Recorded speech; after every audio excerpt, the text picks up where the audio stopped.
welcome to the Rangers News YouTube channel. My name is Cammy Willis. I'm here with Mr. James Black. How are you doing? Not bad, how are you? Not so bad. Feels weird being on this side for a change. Hi. We're just going to look at the last kind of 7 games. It's been the period between the last international break and this international break. Look at where Rangers sit now in comparison to where we sat beforehand, what we kind of know about, what we know about the squad at this stage, and then look forward to the run of fixtures that we've got coming up all the way up to the Old Firm on the 2nd of January at Ibrox. So in that period, we've played 7 games, we've won 6 of them, kept 6 clean sheets and had 1 draw, and that was away to Benfica, obviously, on Thursday night.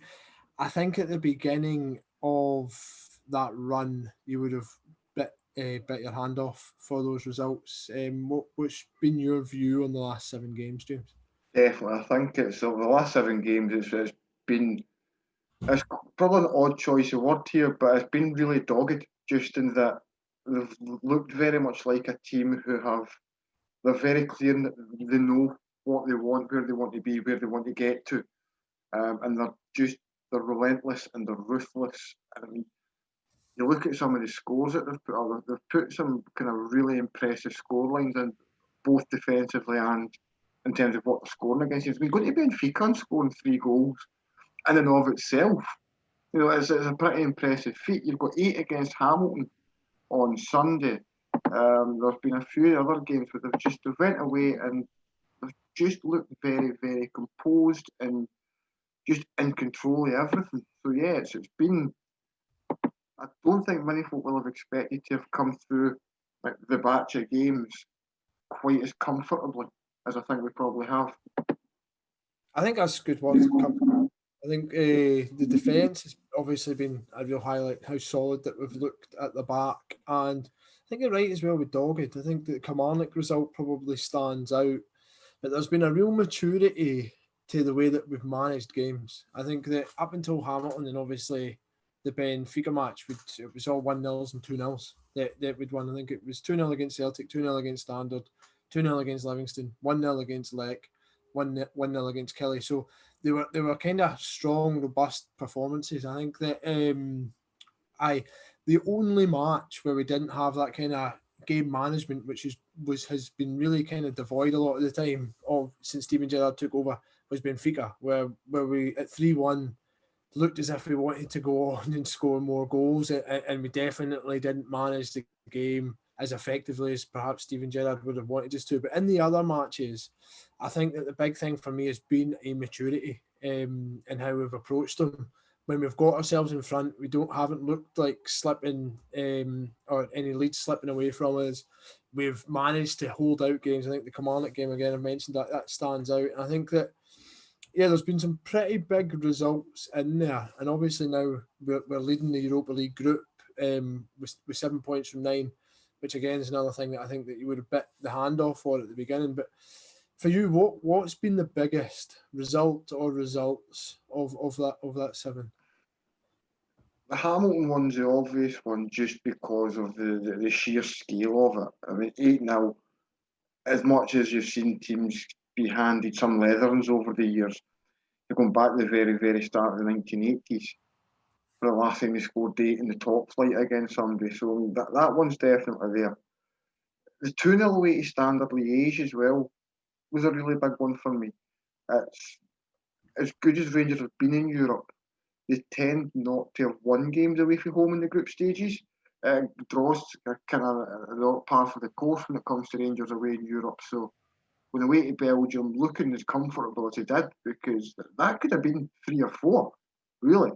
Rangers controlled that game for long spells and could have had a couple more goals in it. But I think that one probably it showed a real maturity and just a real kind of confidence in how they're going about things. It's maybe lacked at times with Rangers. I think that's right. I think that's the biggest thing. I think that there's been a clear kind of purposefulness or an evolution in that regard, where we've not taken things for granted. We've managed to swing back and forth from Europe, where we now look as if we deserve to be there. We don't. There's before we always felt as if we were punching above our weight. Now we feel as if we're in control there. And I think that it'll be exciting to get Benfica back at Ibrox in the next run of fixtures. But just before we kind of go on to them, I want to speak about some of the kind of highlights that have kind of been over the course of the last 7 games. It's obviously extended an unbeaten run this season, and before kind of Rangers fans get ahead of themselves and talk about the potential about how far that can go, I don't think that's really at the forefront of anybody's mind yet, but I think it'll be interesting if we can keep it going all the way up to that Celtic game in the second. We've kept 16 clean sheets in those 20 games. We've scored 54 goals, and I think the most incredible thing for me is I don't even think that we've hit full gear yet. I think that we've still got room to grow. I think that Hamilton game was great because I think Rangers fans have been speaking for ages about how somebody was going to eventually take an absolute battering off us, and unfortunately it was Brian Rice's side, but it was coming, and I think that's good because it gets numbers up, but I still think that there's massive room to grow. I think that the biggest thing about that is that 5 players came out, and then we didn't even break stride. It didn't even look as if it upset a rhythm or the way that we play. And I think who for you has been the kind of standout players in this period, and who do you think that there's still more to come from certain individuals? Definitely still more to come from some players. The laugh of the games, it's got to be Tavernier. I think James Tavernier's been head and shoulders above everybody recently. He's that kind of much maligned figure in the Rangers squad, but you just need to look at his return. I mean, he's now joint top goal scorer in the Premiership. I think he's 12 for the season. He's got across all competitions. He's created another 9 goals on top of that, and he's the right back. I know. You know, you'd pay millions to have a number 10 who gave you those kind of numbers. To have it as a right back's just frightening. See the thing with Tavernier, it's obviously been told as well. See when you're starting attacks, because he's like a playmaker, a striker, everything. It's crazy. The ball goes through him so often, but when he's on that right and he's playing it inside and he's playing it in front of him, he just keeps running. He just keeps running, and the amount of times you see him in the opposition's box is frightening. He's just got such a massive engine on him, and I think that he said it's like much maligned there. I think that attitude's beginning to change. I think the big thing for him is getting it over the line, but the guy's playing with like a purpose, and he's so laser focused. You can see it. He's been over the course with us as well. He's been here since 2015, and I think that there's been a lot of the stuff that's happened, the hammerings at the hands of Celtic, and that he was there, you know, and it means a lot to him. You can see that with him. Alongside him, I'd probably pick out Connor Goldson as who's been one of the most consistent players in the team. I think that he obviously scored both goals against Celtic, and I think that the fact that we've kind of brushed over that shows how much it was expected. Do you know, and how much we controlled it. I mean, that set the tone for the entire run of 7 games. But the big man got both goals, which is huge. I thought at the time, if Morelos had scored more goals, it would have been huge. Scored both goals, it would have been huge. I think that the fact that he scored both goals in that game, but in such a commanding display, etc., and it was still a little understated, goes to show just maybe perhaps how underappreciated the big guy can be sometimes. No, definitely. I mean, you just need to look. I think he's played every single minute again this season so far. He's the rock of the Rangers' defence. Gerrard always seems to be basing who he picks his centre backs around on 1 plus Goldson. You know, it's not one of Goldson, Balogun, or Helander. It's Goldson plus Helander or Balogun, or it's Goldson plus Edmondson, Katic. Excuse me. Edmondson or Katic, or you know, it's one of those, and it just shows how important he's been. And when you think back, when Goldson first signed for Rangers, there was a wee niggling question given like his issue with his heart before he'd come up here. There was always a wonder, like, is this guy going to be able to come up and play most games in a season? He's come up and he's played virtually every single minute since he signed for the club. I think Gerrard touched on that. He says he's making up for lost time, really. And as well, James Tavernier and Connor Goldson and Ryan Kent, they don't play international football, and it's unlikely that they will. So, I mean, the England team's just so competitive. It's remarkable. A lot of people are speaking about Tavernier potentially for England in the form that he's in, but there's about 4 or 5 players ahead of him that cost tens of millions of pounds. It's a very unlikely to happen, but it's more plus for Rangers that. But those guys can play because they get these 2 weeks off that we're just going into, but they're not going to get that in the next period. So maybe you might see them kind of dip in and out because traditionally we've had that winter break, which thankfully we don't have this time. But as well, those two guys, I think that they've been major for us and they've formed the foundation of what we're trying to achieve. But for me as well, these last 7 games, I have seen the opportunity for 3 players who were injured, and there was actually quite a lot of worries about them in Ryan Jack, Joe Aribo, and Kamal Roof coming back into the squad. And how big a boost for Rangers has the reintroduction of them and the early form of them been? Oh, it's massive. Roof in particular, you look at Roof's numbers. And this is a guy who's only just in the door, and I think that's what 6 he's scored now, 5. I think it's 5 and 10, and that's. I mean, all right, he's not came in, he's not played a huge amount of minutes yet, but he's making a big impact. He's influencing games, and he's proven to be one of these players who's been a really, really shrewd signing. He's hit the ground running, and that's allowing for him having an injury. You compare and contrast a bit with Cedric Itten, who, all right, he's a bit further back in like his development and everything else. He's a bit younger, so you're not going to hold them and compare them exactly like for like, but you look at just how quickly Roofs came and settled in. You don't always get that with signings. A lot of times you'll get guys that come in that will need, maybe 3, 4, 5 months. Sometimes you really get their feet underneath them. Having guys like Jack and Aribo back in the side too it's just been fantastic. Aribo is somebody that you never get bored watching. It's great to watch, man. The thing is, at the start of the season, he was talking about adding more goals, and I think he got an early one against St Johnstone at Ibrox, if I'm not mistaken, and then he obviously got that injury, and he's came back into the team. He scored 3 already. He got 2 at the weekend, and then he got 1 against Livingston, which again he looks like a really, really, really top player. Aribo. It'd be great if we can get him flying. He just looks much bigger, like he's bulked up as well. He looks like a kind of bigger physical presence, and I think we can be very excited about him. And Roof has just, I like to say, slotted in. He seems to get on a lot with the other guys in the team, and I think that's really kind of helped it. He's just blended in straight away, and I'm excited about him. His movement's great, and he's got great touch. He's a really, really good footballer. You've seen that at the weekend against Hamilton, and I think there are 2 players that we can get really excited about, and obviously Ryan Jack's that kind of industrious midfielder. I do as well a special kind of mention for Jermaine Defoe, who, despite trying like a bear against Hamilton, couldn't get the goal that I think his play probably deserved.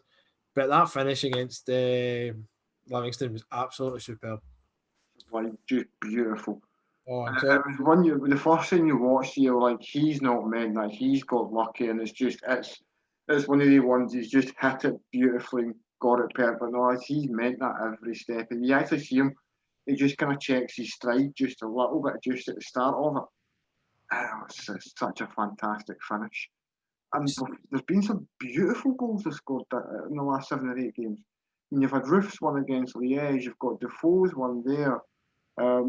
Tavernier's, no, there's been another couple. Scott Arfield's one last night against Hamilton at the opener. Mm-hmm. The brilliantly worked goal. And the finish as well.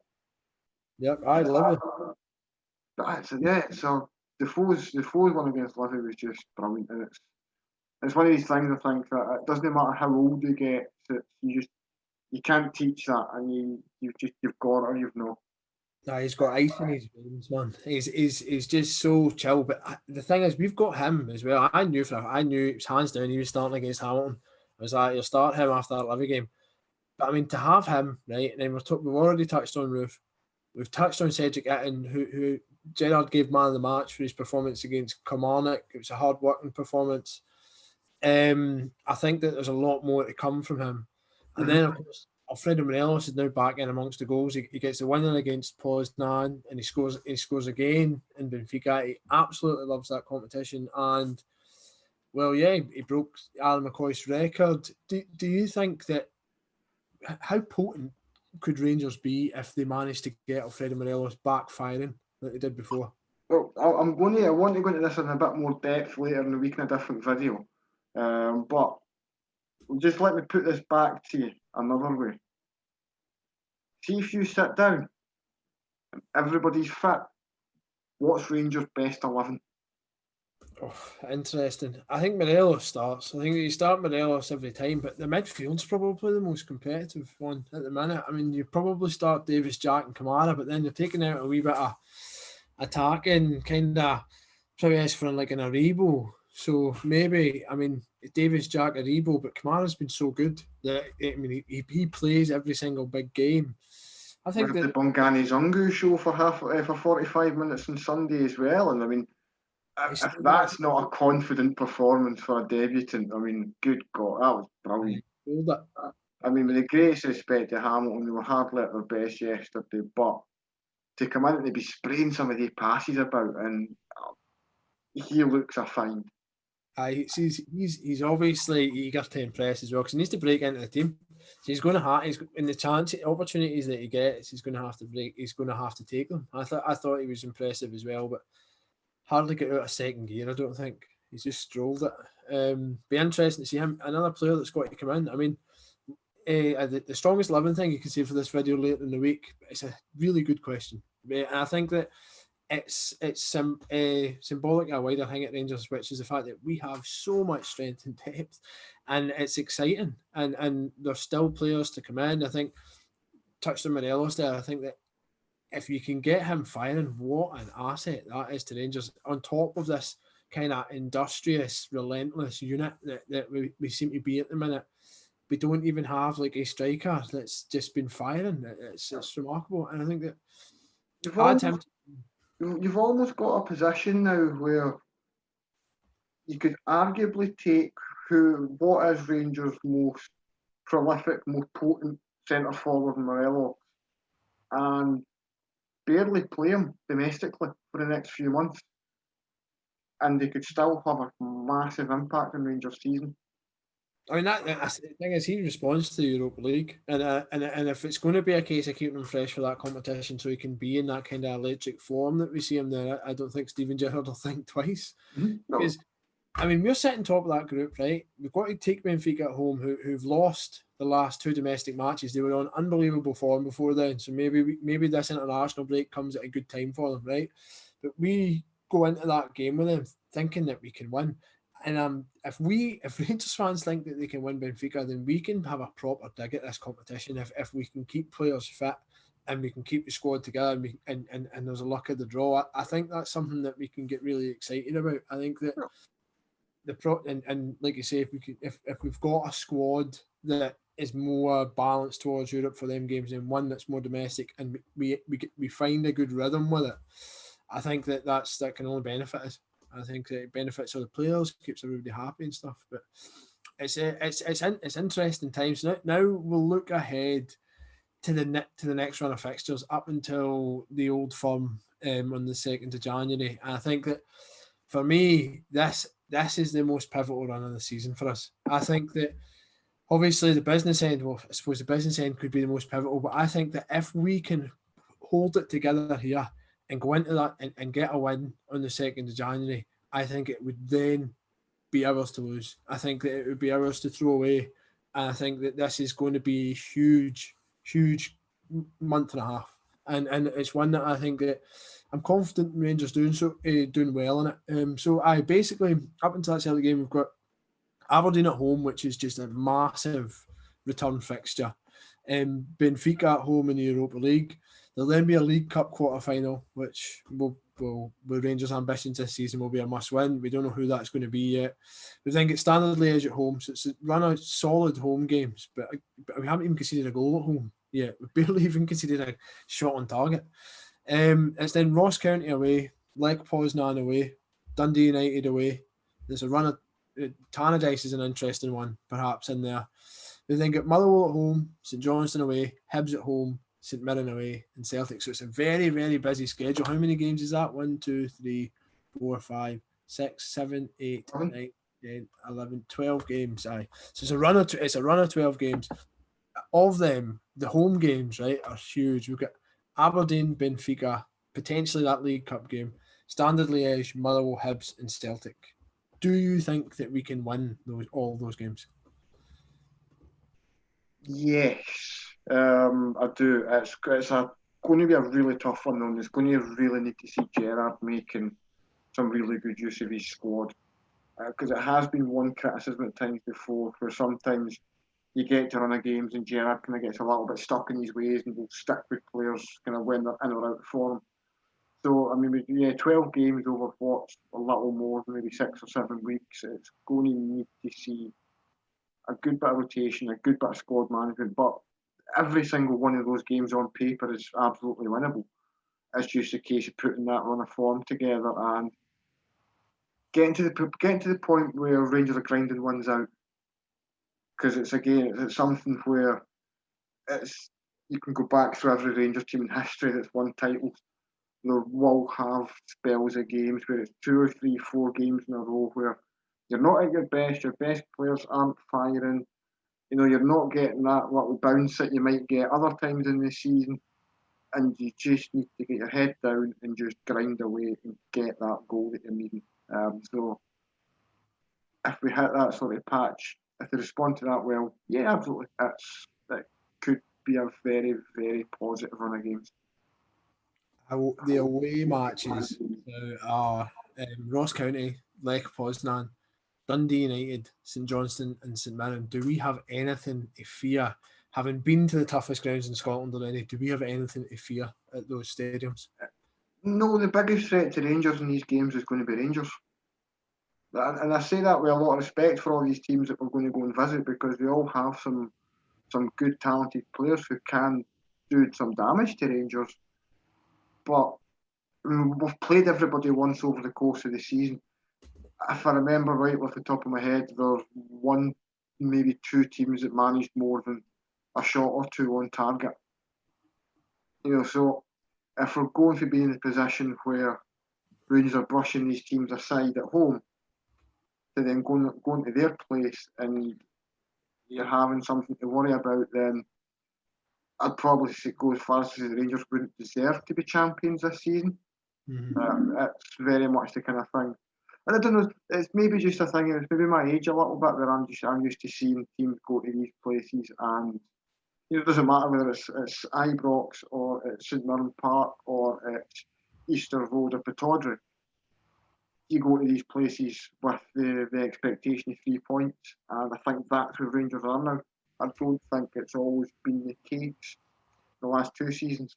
I think there's been a lot of times where you've went to a Pittodrie, an Easter Road, and be like, you'd be happy to come back along the road with a point. I don't. That's not acceptable this season. I mean, I think that's going to be interesting when we return to them stadiums, because obviously we dropped points at Hibs and Aberdeen. They had a raft of injuries before we played them, and it'll be interesting. I mean, that Aberdeen game in the first game back is huge. That's going to be interesting. And at the same time, Celtic are away to Hibs that weekend. So that could be, again, another potentially pivotal weekend in the title race.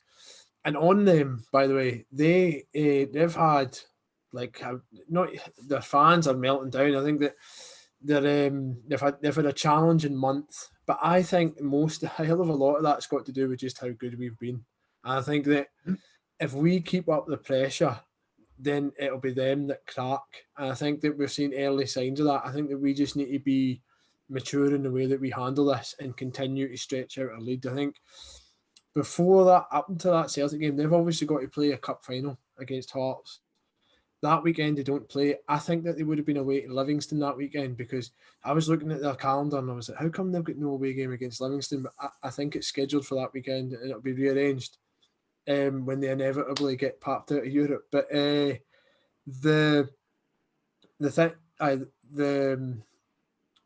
was it. The cup final. That means that if say theoretically Rangers and Celtic won every game up until they played each other in the league, by the time we go into that cup final, we could be 12 points clear of them, because not the cup final, sorry, the Old Firm. We could be 12 points clear of them because of the rearranged matches, right? So we could theoretically, even if they win every match up until that game, go 15 points clear with a victory at Ibrox. Do we need any more incentive than to take our form through to that match. If the players need any more incentive than that, then they're at the wrong club. And it's maybe hubristic of me, but no, our foot is very much on their throat. It's everything's in Rangers' favour just now.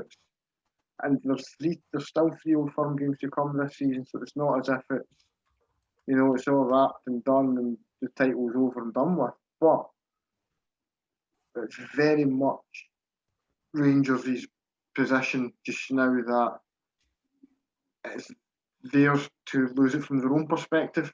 If that makes sense.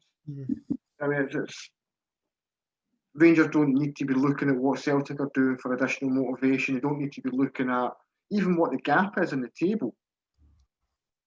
They just know that you do what you done last weekend and it's 3 points. The next one it's 3 points. And the next one is 3 points. And they've just got to keep that. And the only people who can stop Rangers from doing that is going to be Rangers. For me, it's the most pivotal period of the season. I think I'll probably say that the next period could be the most pivotal if we get through this one and we're still in a good position. But I think that if we manage to get through this, I think that it will set the foundations for what we go on and achieve this season. I think that it's there for us. We've already been to the toughest venues in Scotland.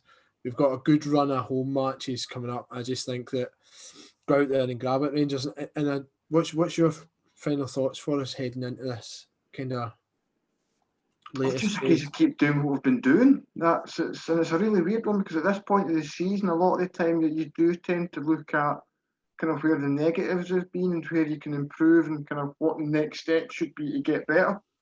But, and at the risk of sounding overconfident, which I'm genuinely not, there's very, very little to point at this season that Rangers have done wrong. I mean, you can pick little things out in maybe every game and you can go, well, they didn't do this right or they didn't do that well enough. But it's not the same thing week in, week out, you know what I mean? There's maybe little smaller things, but there's not one overarching problem and you can go, well, Rangers still have an issue here, or Gerrard's players aren't quite picking up this idea, or Rangers look weak here. To use Celtic as the example, they changed to 3-5-2. There's a lot of flack on this 3-5-2 just doesn't work for them, so they changed it. There's nothing that I could genuinely sit down and look at that Rangers squad over the first 20 games or however many games we've played now this season and say that, well, this needs fixed. We're scoring goals, we're not conceding goals, our discipline's nailed on. There's not even getting really silly yellow cards much, and Calvin Bassey maybe picked up one. We're pretty much clear of injuries now. It's positive.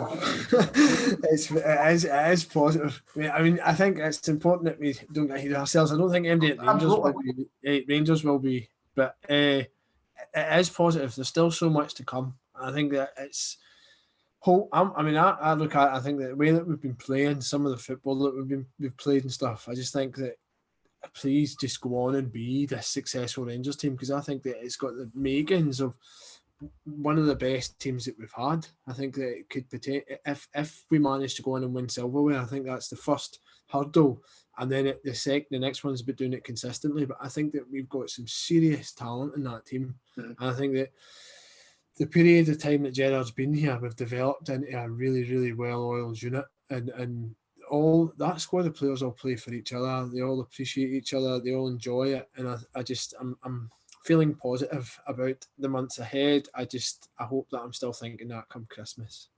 So yeah, thanks for listening to this wee kind of mid-season break preview, or rather not preview, review. And yeah, we'll be back with some new videos between the international break and the season restarting. So thanks for listening and take care of yourselves.